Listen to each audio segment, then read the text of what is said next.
ఇప్పుడు కొన్ని frequently asked questions ఏవైతే పేషెంట్స్ సందేహాలు ఉంటాయో అవి క్లారిఫై చేయడం జరుగుతుందండి. Is it risky to take pills to prevent pregnancy? Can it effect future fertility?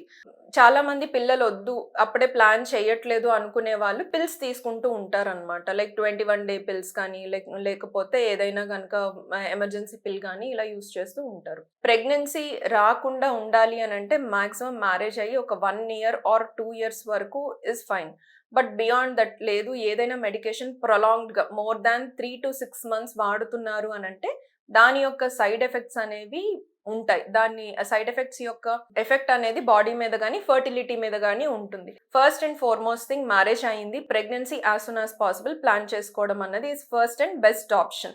ఇప్పుడు రైజింగ్ ఇన్‌ఫెర్టిలిటీ ట్రెండ్స్ ఉన్నాయి గనుక. ఒకవేళ వేరే ఏదైనా పర్పస్ కోసం పోస్ట్‌పోన్ చేసుకోవాలనుకుంటున్నారు. లెట్ ఇట్ బి మీ personal or professional reasons whatever it is. Postpone చేసుకోవాలనుకునేటప్పుడు అగైన్ లాంగ్ డ్యూరేషనా? షార్ట్ డ్యూరేషనా? ఒకవేళ చాలా ప్రొలాంగ్డ్ పీరియడ్ మీరు పోస్ట్‌పోన్ చేసుకోవాలనుకుంటున్నారు ప్రెగ్నెన్సీని అనంటే oocyte freezing or semen freezing అనేది చేసుకోవచ్చు.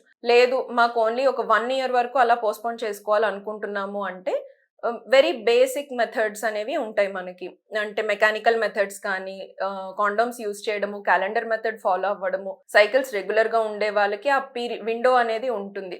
మాక్సిమం ఫెర్టిలిటీ పొటెన్షియల్ ఆ విండోలో కలవకుండా ఉండడము, ఇటువంటి చిన్న చిన్నవి ప్లాన్ చేయొచ్చు. బట్ టాబ్లెట్స్ ఎప్పుడైతే యూజ్ చేస్తున్నారో వాటికి ప్రొలాంగ్డ్‌గా యూజ్ చేయడం వలన సైడ్ ఎఫెక్ట్స్ అనేవి ఉంటాయి. సో బెటర్ వన్స్ గైనకాలజిస్ట్ దగ్గరికి వెళ్ళి మీరు ఏ మెడిసిన్స్ అయితే యూజ్ చేస్తున్నారో అంత ప్రొలాంగ్డ్‌గా యూజ్ చేయడం కరెక్టా కాదా అని తెలుసుకుంటే బెటర్ అన్నమాట.